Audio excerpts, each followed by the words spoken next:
Good evening, UNC family, and thank you for those of you who are joining us on Facebook, YouTube, TV and radio Jagrati, and all other forms of media. Thank you very much for continuing to fly the flag of the UNC proudly and flying it high. It is you, our UNC members, who make our great party strong. And I want to say a special thank you to all of the speakers here tonight for their excellent presentations.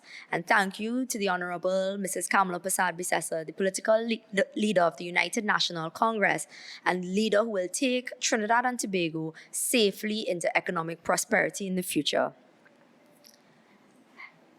We in the United National Congress had a very interesting week as we stood up in the Parliament of Trinidad and Tobago for the democracy of our country.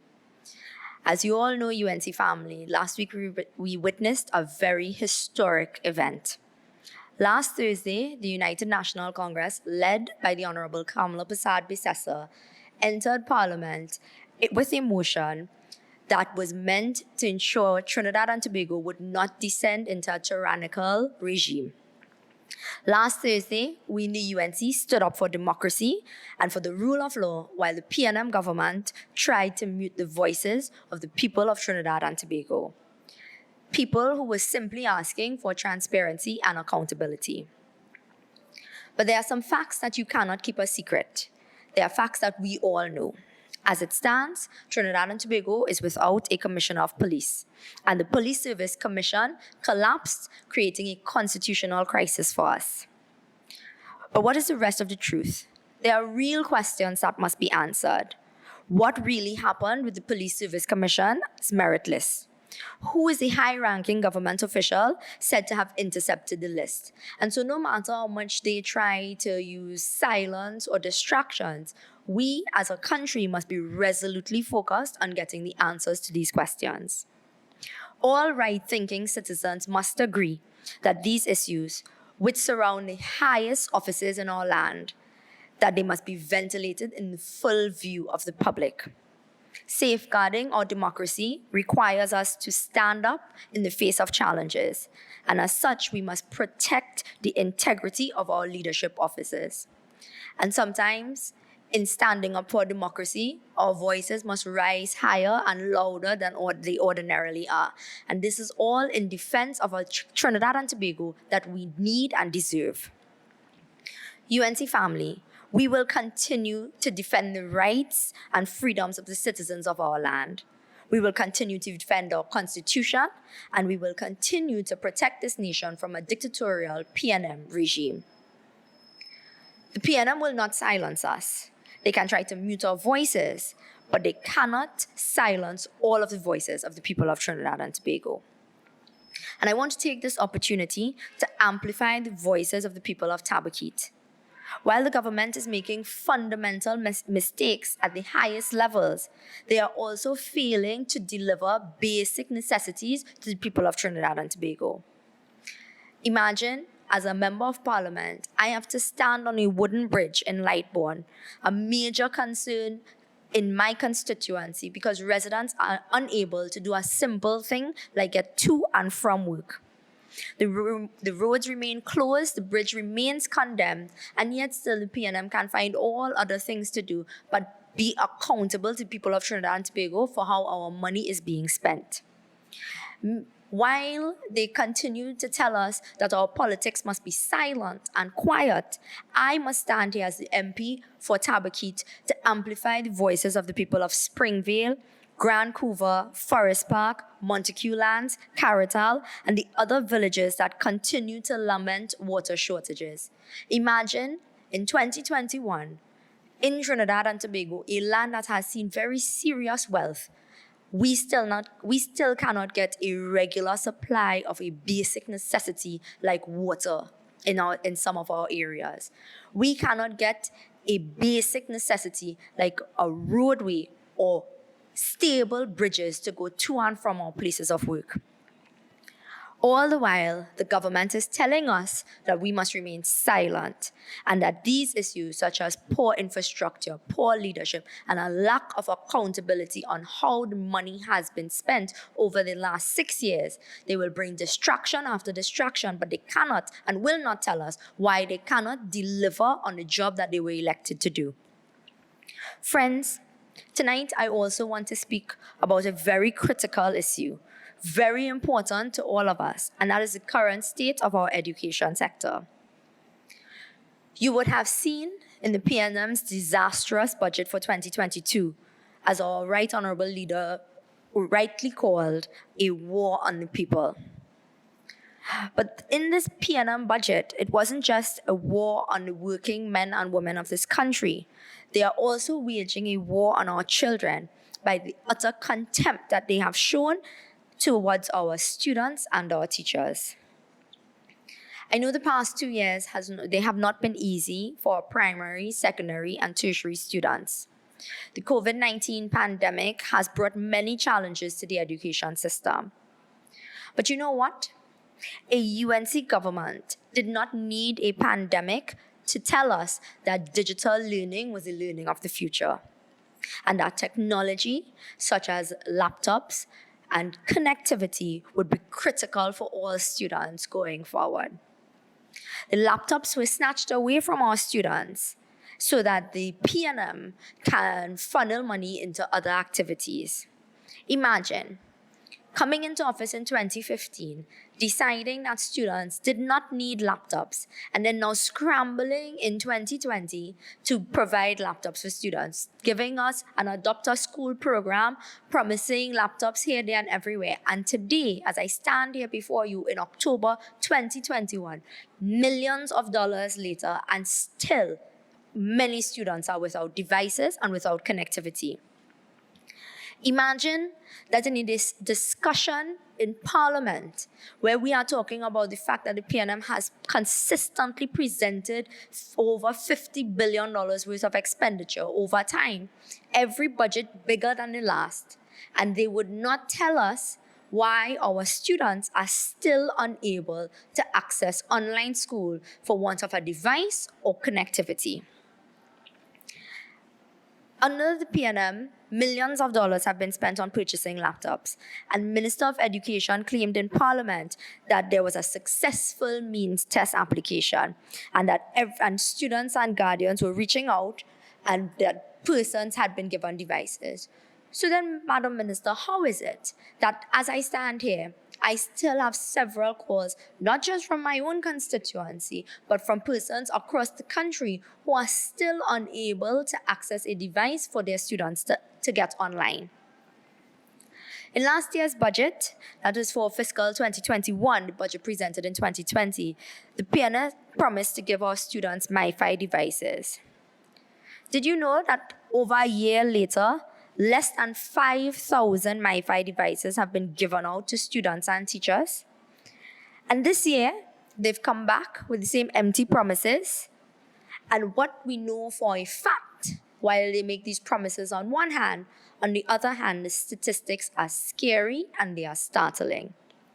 We know that at the beginning of this year, approximately 47,000 students were left behind or dropped out of the school system altogether because they did not have means of accessing online classes. And that statistic tells us how many persons never logged on. It does not tell us how many students logged on once, maybe twice, and then were unable to continue logging on because they were using their parents' phone or the phone of a sibling and unable to have a real device conducive to doing schoolwork at home. In my constituency of Tabakit, we face a dual challenge. Firstly, many schools and homes simply do not have the physical technology needed to execute online classes. Many students, like I said before, are using their parents' cell phone, a data plan.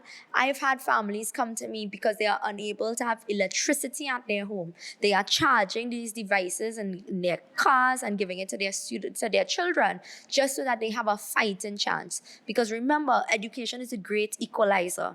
If you are able to educate your children, there's a chance for your family to have a better life in the future.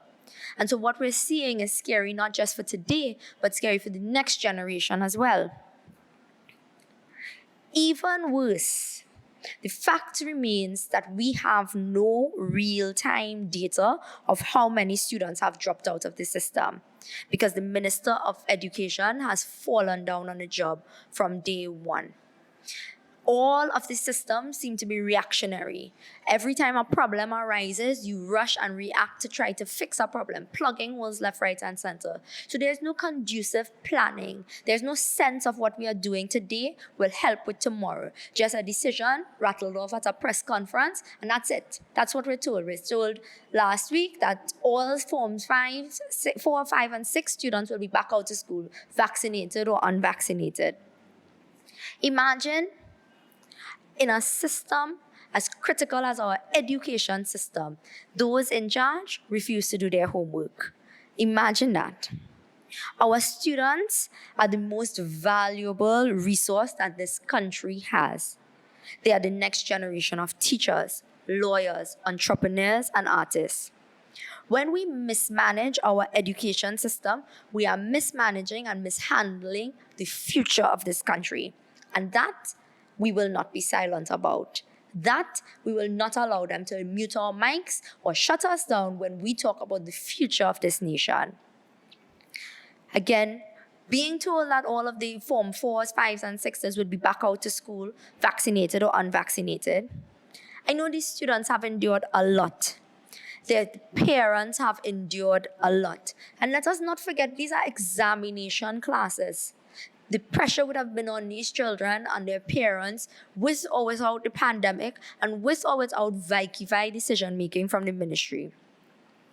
But what is happening here is that we are being told we will have a normal return and safety precautions will be taken to keep our students and our teachers and all those participating in the education sector safe. But for nearly 2 years, the Ministry of Education has failed to plan ahead. They have failed to develop a coherent strategy, and they have failed to deal with educating our students in a systematic manner in this pandemic. And so we must have very real concerns, a very real fear that when you announce this plan, if you fail to implement this in a secure and safe manner, this means the actual health and wellness of our students, our teachers, those participating in the education sector, and all of their families. So the Ministry of Education needs to be very careful that they do not drop the ball on this one. For all the ministers talk about hybrid learning system, this decision to return into in-class, in-school learning is an admission of failure. It is an admission that the systems they mandated schools to implement were not inclusive and they left students out. It is an admission that they refused for over a year and a half to engage in genuine, meaningful consultation with stakeholders and will simply make things up as they go along. It is an admission that they have no problem passing the buck to schools when they are the ones responsible for developing strategies and policies. At the last minute, we heard about a splash dash proposal to separate vaccinated students from unvaccinated ones without an explanation as to how this was going to work. Without any evaluation of the varied needs at different schools in terms of manpower and technology. And without any real concern as to how unvaccinated students will manage. Then we heard the absurd plan that unvaccinated teachers will still teach physical classes where only vaccinated students were allowed. Now imagine an entire nation has to come together to tell the ministry that simply does not make sense. What is the nexus of this plan? What are you basing this plan on when all of the components are so haphazard? Now that this plan has very predictably failed, we see the ministry is now allowing students to go back to classes regardless of their vaccination status and trying to convince us, remarkably, that this was all part of the plan from the beginning. This minister, it is clear, has no plan. She's always reacting. And the worst part about it is that she's not even aware that there is no planning strategy, just making it up as it goes along. So what is going to happen if, heaven forbid, we need to go back into a lockdown? Because a part of a cohesive planning strategy is not simply burying your head in the sands as to what are potential outcomes of decision you are making today. What happens? What is the plan? What is the plan if we have to deal with students how are we dealing with the students who've been forced out of the system, who would have missed nearly 2 years of classes and now are asked to return to in-person classes? How are we ensuring that they are able to keep up? And then how are we ensuring that our teachers are adequately provided for so that they can do this hard making up work, which again is through no fault of their own. A failure of the policymakers will now be felt by those persons who are in the system. What is the plan to help students whose parents are experiencing one of the worst economic crises of our time? We are seeing students who can't even afford to bring lunch to school, far less afford uniform, books, and transport. And let us not forget, the rising cost of living has seen the increase of food prices, transportation costs, while seeing a number of persons unemployed. These are the types of the questions that the Minister of Education was unable to answer in our Standing Finance Committee. When I posed questions to hold the minister to account, where was the money for the learning devices being placed? How will it be accounted for? How many devices have been provided thus far that will impact our e-testing program? She could not even remember the explanation that she gave last year. Evidence that they're making it up as they go along. The complete inaction and incompetence from this PNM administration and the lackadaisical manner in which Minister of Education Act is leading us to lose a generation, and its detrimental effects will be felt in the years to come. So I say to you, as I close, my UNC family, join us and let us take a united stance against tyranny and repression. Let us raise our voices against persons who want to hold office and not deliver on their promises.